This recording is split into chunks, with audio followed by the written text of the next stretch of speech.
Hola chicos, Ciencias Naturales 76. El arco reflejo.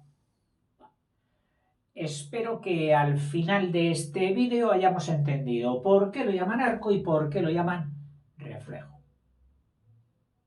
Dice, es la unidad de organización fisiológica. Fisiológica era en cuanto a función, en cuanto a software, no a hardware. Hardware era la forma. Sino cómo funciona esto. Usted me está preguntando por la fisiología, para qué sirve, cómo actúa, etc. No qué es, no, que eso sería la morfología, sino cómo funciona. ¿Eh? Dice, es la unidad de organización fisiológica del sistema nervioso. O sea, es la unidad de función. Ya pongo directamente fisiológica. ¿Te parece? Unidad fisiológica. O sea, que esta unidad ya nos está diciendo que luego habrá pues todo un comportamiento hecho de estas unidades que formen respuestas más complejas, pero donde siempre la unidad va a ser el arco reflejo. Consiste en una vía nerviosa que va del receptor al efector y puede estar formada por dos o más, dice, por dos o más de dos neuronas. Es decir, tendríamos del receptor de la antena sale una información y va hasta el efector por un camino. Clic. Receptor. Efector.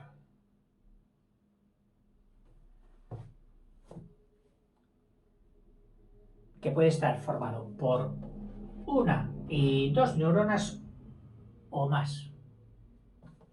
El arco reflejo, que representa mayor abundancia de alternativas, es el constituido por más de dos neuronas y es el más frecuente.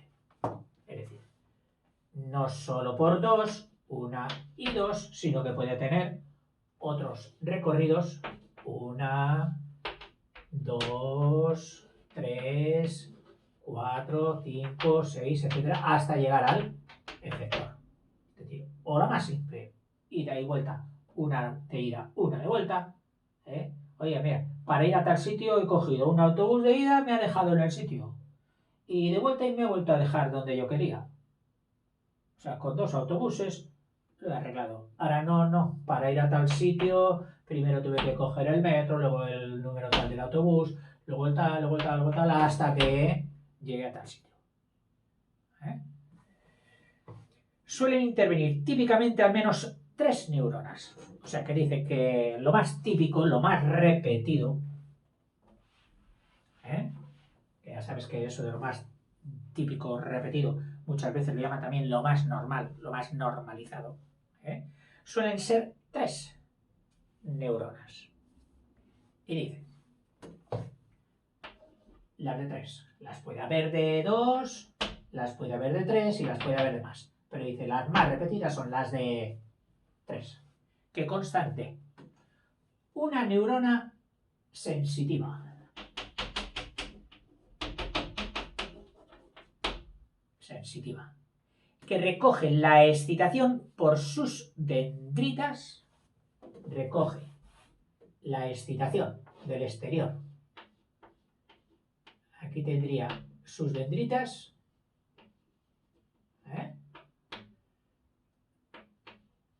Aquí estaría el periocarión y el axón.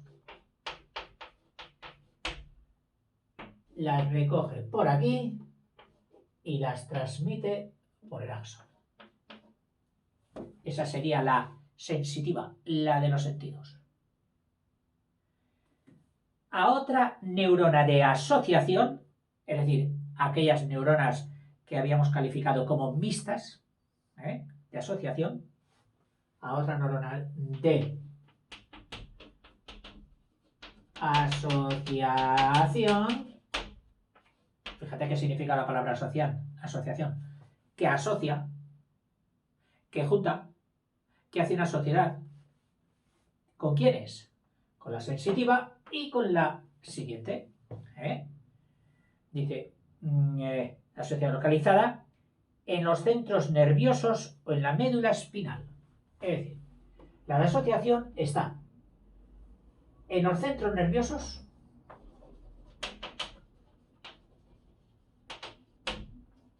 que veremos a ver cuáles son, cráneo, etcétera, etcétera, o en la médula espinal. Yo creo que espinal se merece también mayúscula y sabemos cuál es, la que va por el interior de las vértebras de la columna vertebral. Esa masa nerviosa que va por ahí, la médula espinal. Pues dice que la de asociación, la que asocia para hacer el arco reflejo, la del medio, la del medio de las tres, suele estar o en los centros nerviosos, eso sería muy lógico, o en la médula espinal. Esta es la que va a tener la sorpresa. Y finalmente, por las dendritas de la neurona efectora,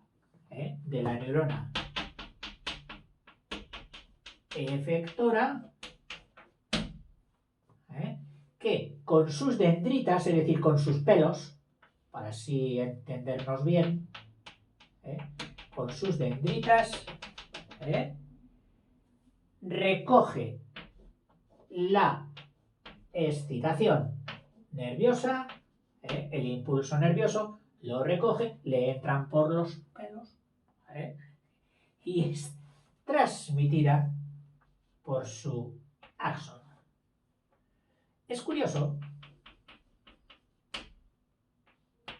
que esta función de que sean los pelos los que recogen y el axón, la lanzadera de salida, se da tanto en la sensitiva como en la efectora.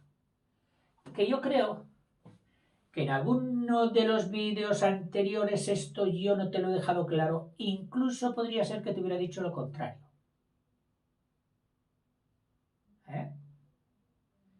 Si lo dije, me retracto ahora, salvo error u omisión de que no encontremos luego algo diferente. Vamos a ver. Oiga, parece que usted esté aprendiendo también. Pues es lo que te estoy diciendo, que estoy aprendiendo contigo. Oiga, ¿pero no lo estudio nunca? Sí, pero se me había olvidado. Continúo. Así que ya no somos ni profe ni alumnos, somos colegas. A la neurona efectora es recogida la excitación y transmitida por su axón que hará este axón, pues inervar, meterse dentro de un músculo, como era también muy corriente, o en una glándula para que segregue los líquidos al músculo para que se mueva, o para que pare de moverse, y a la glándula para que segregue o pare de secretar. Actos reflejos. O sea, ahora ya no va a ser arco reflejo.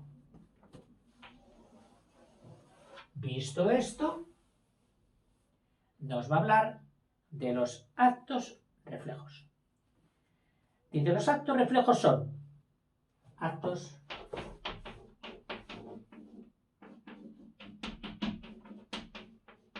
reflejos.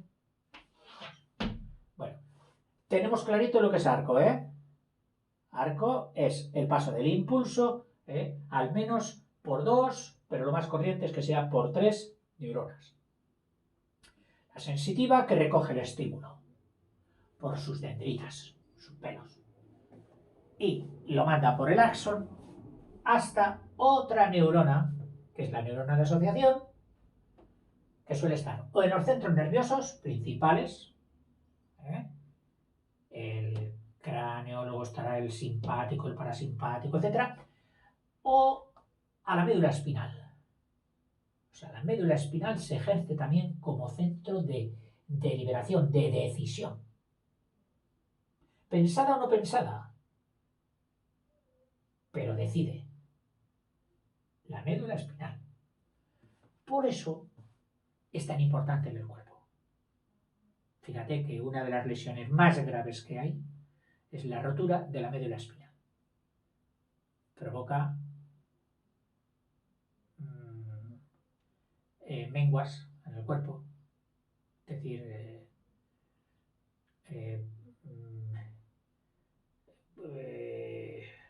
chico, qué difícil es a veces encontrar la palabra.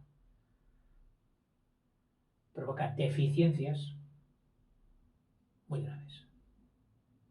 Siempre hay que proteger muy bien la columna vertebral. Yo fui profesor de gimnasia, claro, también era profesor de gimnasia. No querrás que te debides también de gimnasia. Durante muchos años tenía pues, el título que pedía la administración normal, que iba normalmente pues adherido al título general de magisterio, el de instructor elemental que se llama. Y durante muchos años de gimnasia. A mí me gustaba la gimnasia, pues la que yo había practicado.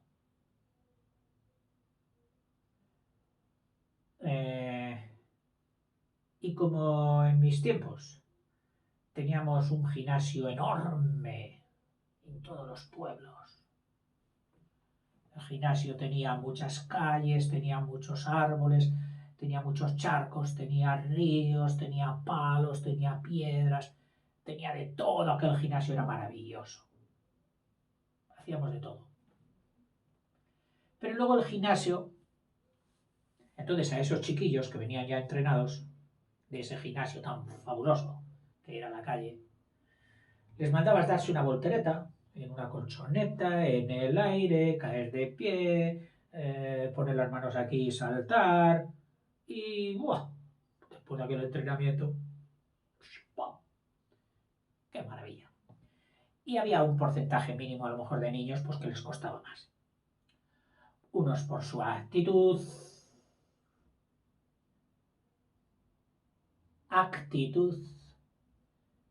no, perdón, y otros por su aptitud.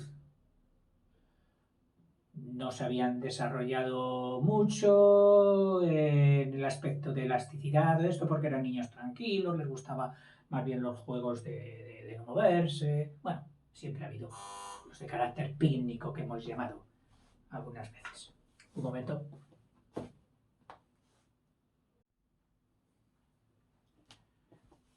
Retomo, que he tenido que hacer una pausa. Hemos visto el arco reflejo, ahora el acto reflejo. Es decir, esto diríamos el hardware y esto el software. Dice el acto reflejo consiste en respuestas simples, automáticas e involuntarias. Y cuando las dice así, seguro que es porque quiere que las anotemos bien. Simples. Es decir, de muy poquita complejidad. Una cosa muy simple. Automáticas.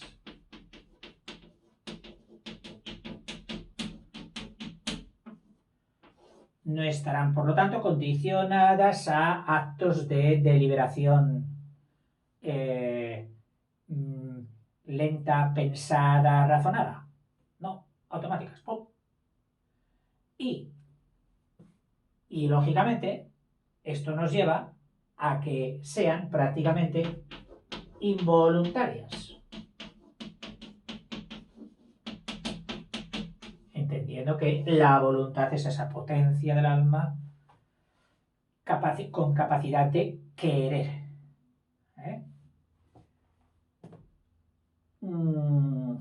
Sin que el organismo pueda, en principio, impedirlas. Es decir, sin impedimento. Oye, la verdad fue un acto reflejo, no pude impedirlo. Sí, sí, porque si tú llegas a ver que no, no, oye, te lo aseguro, que es que eso yo ya para mí es un reflejo. Es decir, ya lo tenía grabado. No pude impedirlo. Ahora, pueden ser estos actos reflejos. Vamos a ganar sitio.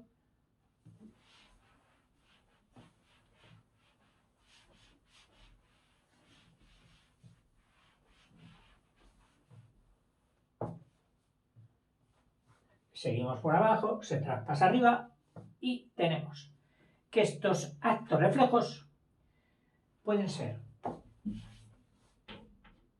de dos clases. Incondicionados. Mira, ¿has visto cómo ha actuado mi mano para recoger la tiza que se ha caído? Eso es un acto reflejo. Y tengo otro también. Y es que cuando se me cae una cosa, pues pongo el pie. Y tú dirás, oiga, ¿y si se le cae algo que le puede dañar el pie, también pone usted el pie? Bueno, ahí debe haber algo que divide las acciones entre objeto pesado y objeto no pesado y peligroso. Porque hay otro, evidentemente, que si se te está cayendo algo que sabes que te puede causar mal, como es el agua que te va a mojar, el aceite hirviendo, cualquier cosa, tú separas. También por acto reflejo. Pero ese otro reflejo de que se cae una cosa y tú sabes que en el suelo va a tener mal impacto, que se te va a romper, que se va a cascar, etcétera, etcétera, y tú, al ponerle el pie en el medio, le produces algo más blando que es tu pie y además el movimiento para que luego el impacto no sea seco y peligroso en el suelo que pueda romperlo. Ese sí que lo tengo también desarrollado. ¿eh? Todos tenemos muchos reflejos desarrollados. Ya verás cómo vas descubriendo algunos que tú ya tienes asumido. Pues mira, están los reflejos incondicionados, y luego vendrán los reflejos condicionados, que son los famosos de Pavlov. ¿Qué nos dice de los reflejos incondicionados? Abrimos aquí y nos dice, llamados también congénitos. Es decir, te lo pongo entre paréntesis porque es lo mismo, llamados también congénitos, que la palabra misma nos dice que es que los llevas en el momento de generar, en el momento de tu nacimiento. O sea que en tu nacimiento ya los llevabas. Los llevabas desde nacimiento. Eso es de nacimiento. Ya lo tenía. Eso es congénito. ¿De dónde le viene eso tal tal? Ahora siempre ha sido así, es temperamental. Eso ya es congénito en él. Es decir, nació con ello. Como dice alguno, genio y figura hasta la sepultura. Bueno, dice, se llaman también congénitos por ser hereditarios. Anda. Yo creí que solo se heredaban los pesos y los dólares.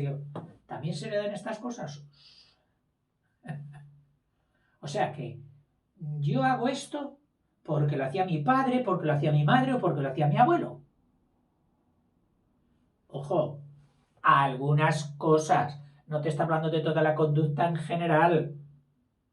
Cosas muy particulares. Que tu padre y tu madre te dicen, mira, mira, oye, igual que el abuelo.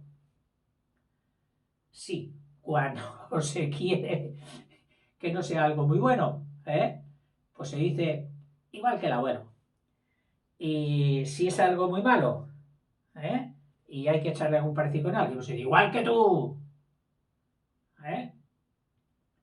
Y si es que es bueno, dice, igual que yo, es que yo siempre eso lo he hecho, Qué imparciales somos juzgando. Dice, por ser hereditarios y presentarlos todos, aquí se trata de otros más generales. Es decir, hereditarios, pero no solo por ser tú de tal apellido, igual que tu abuelo o que tu tatarabuelo, no, sino hereditarios de la especie, es decir, la especie hombre, la especie lobo, la especie oso, la especie rana. Entonces tenemos unos reflejos ya incondicionados, hereditarios, que presentan todos los individuos de la especie. Vamos a poner aquí, para no dejarnos llevar de esos cuentos que te acabo de hablar, comunes en todos los individuos de la especie. Eso serían los reflejos incondicionados o congénitos. Generalmente tienen lugar en la médula espinal. Es decir, generalmente van apoyados en la médula espinal. En la médula espinal. Sin intervención del encéfalo. Es decir, sin intervención del cerebro. Encéfalo es una palabra que luego ya veremos. No sé si la vimos ya. No, la tenemos que ver. Que es un sinónimo, o se emplea como sinónimo muchas veces de cerebro. El encéfalo es todo lo que está en el céfalo. El céfalo es esta bola de aquí arriba. Ese es el encéfalo. Entonces, dentro del encéfalo, pero principalmente teniendo en cuenta exclusiva, o sea, quitando ya la zona de la cara, de los sentidos de la cara y de la boca, todo el resto sería el encéfalo.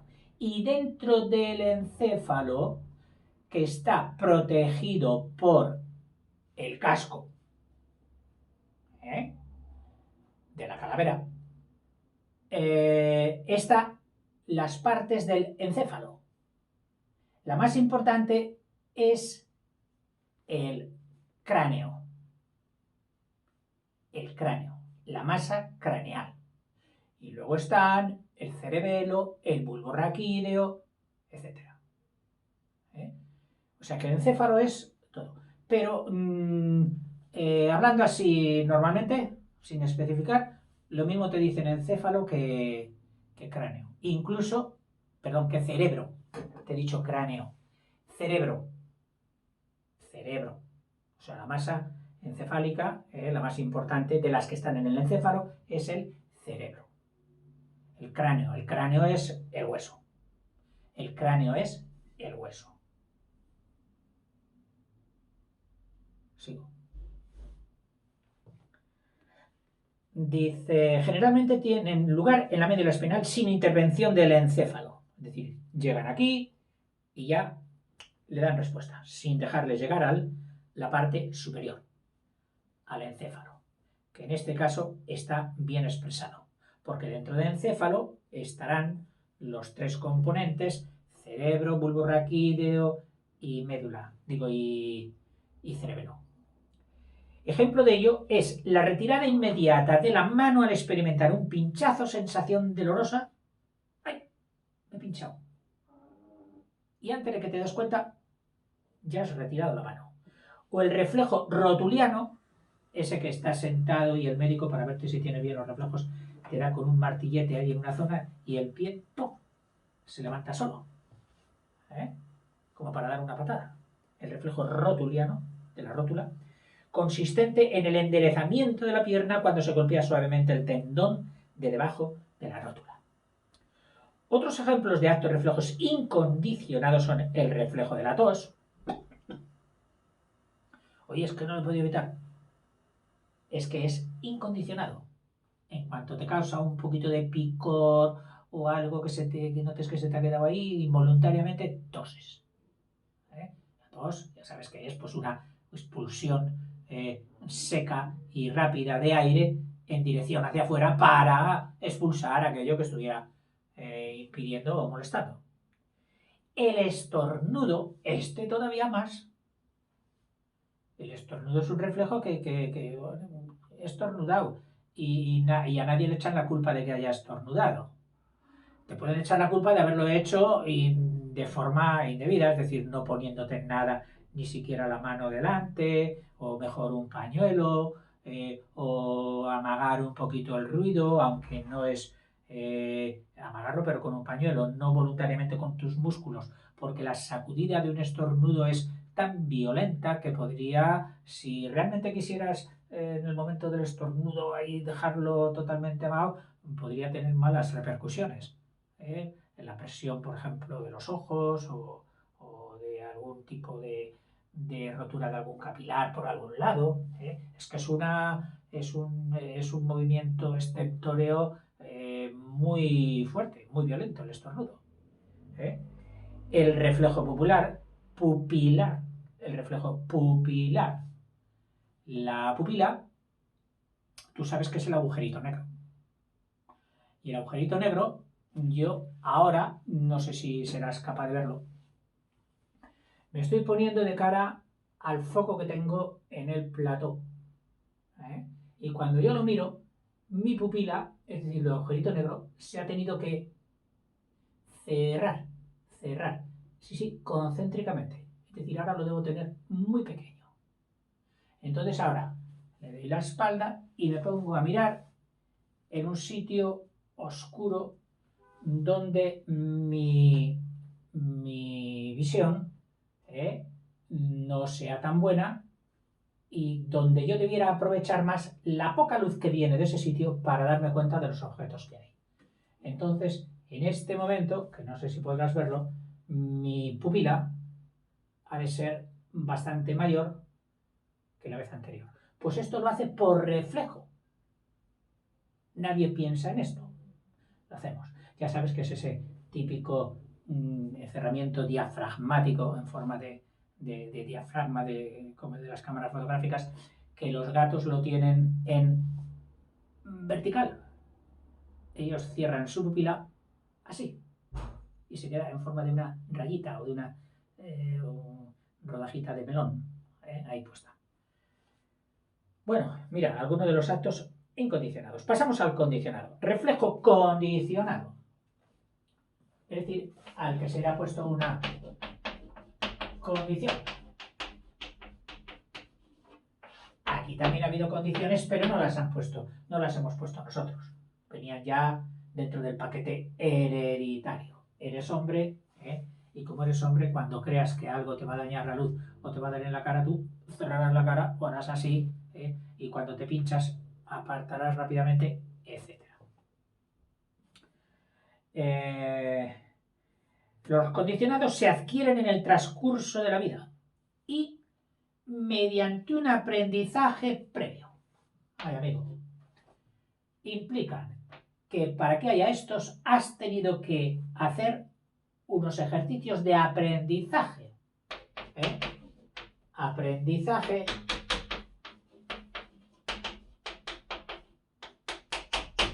sobre todo, como todo aprendizaje, por el acto de repetición, que es el más barato. Aprendizaje previo, es decir, previo significa anterior a la obtención del reflejo condicionado. Es que yo antes no lo tenía. A mí me preguntaban 7 y 3 y yo tenía que ir 7, 8, 9, 10. Ahora no. Ahora me preguntan 7 y 3 y sin quererlo ni saber cómo, yo digo 10. Y 8 y 7, 15. Y 7 por 4, 28. Y de 3 a 7, 4. Que ese es el reflejo condicionado que yo más machaco en matemáticas. En el cálculo. A cogerlo. Con la rueda. ¿Te acuerdas de la rueda aquella que tenía los números? Aquí digamos 7 por 3, 21, 7 por 4, la rueda voladora que llamábamos. Reflejo condicionado. Pues fíjate, tiene que haber un aprendizaje previo, por lo que en su desarrollo interviene la corteza cerebral. A ver. Dice, tiene que haber, por lo que en su desarrollo interviene la corteza cerebral del cerebro, es decir, de la masa encefálica más importante, que es el cerebro, de la corteza, de la parte externa del cerebro, tiene que haber influido o tiene que haber tomado cartas en el asunto de obtener un reflejo condicionado. Porque en el aprendizaje tiene que ser consciente. Sí, sí, mamá, yo quiero hacerlo, voy a hacerlo. Y entonces empiezo, atenta. 7 y 3 son 10. 7 y 4, 11, 7 y 6, 13. ¿Quién está actuando ahí? El cerebro. Segunda vuelta. 7 y 3 y ya entran aquí unos otros archivos. El archivo memoria, el archivo visual, de ver el 7 con el 3. Y entonces eso hace que nuestra respuesta o el trabajo del cerebro sea menor. Y llega un momento en que ya, y lo llevas haciendo varios días y tú empiezas 7, 3, 10, 7, 5, 12, 7, 9, 16, 7, tal. El cerebro ya dice, a mí no me molestes con eso ya. A mí no me molestes con eso. Sí, yo fui necesario para el aprendizaje. Pero ahora que ya cada vez me ha supuesto menos, tampoco que digo, pues ¿sabes qué? Que no me molestes. Mira a ver por ahí abajo, mira a ver quién te puede hacer la función de darle al efector. Que no sea yo. Y ya me dejáis en paz con esas baratijas.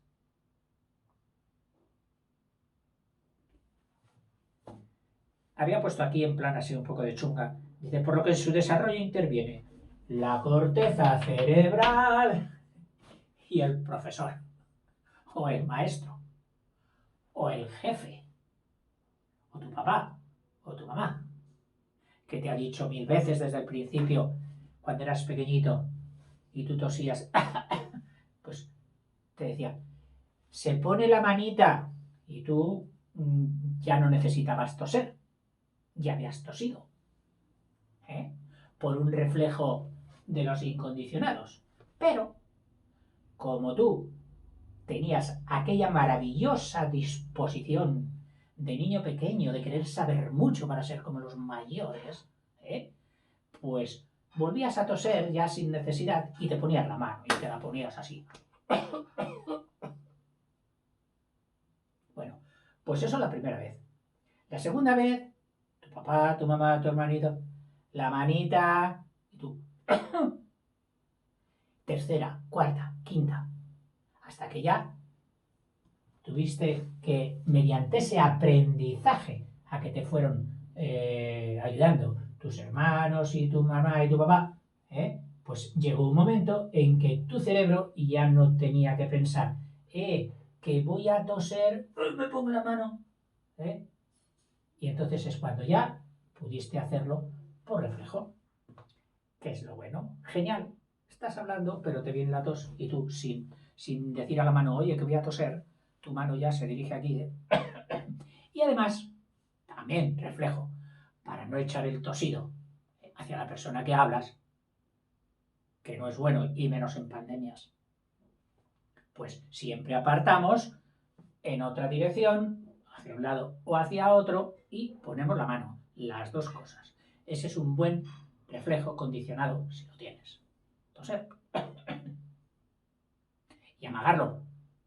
No aquello de... que es cuando el profe se cabrea y te dice, fulano, te has pasado. Sabemos que hay que toser porque es inevitable a veces, pero hacerlo como tú lo has hecho ha sido para hacer un poco el ganso. Y eso tiene un castigo. Bueno, hay los reflejos. Y dice aquí, clásicos son los experimentos de Pavlov, que supongo que lo has visto escrito muchas veces, pero bueno, lo ponemos una vez más. De Pavlov.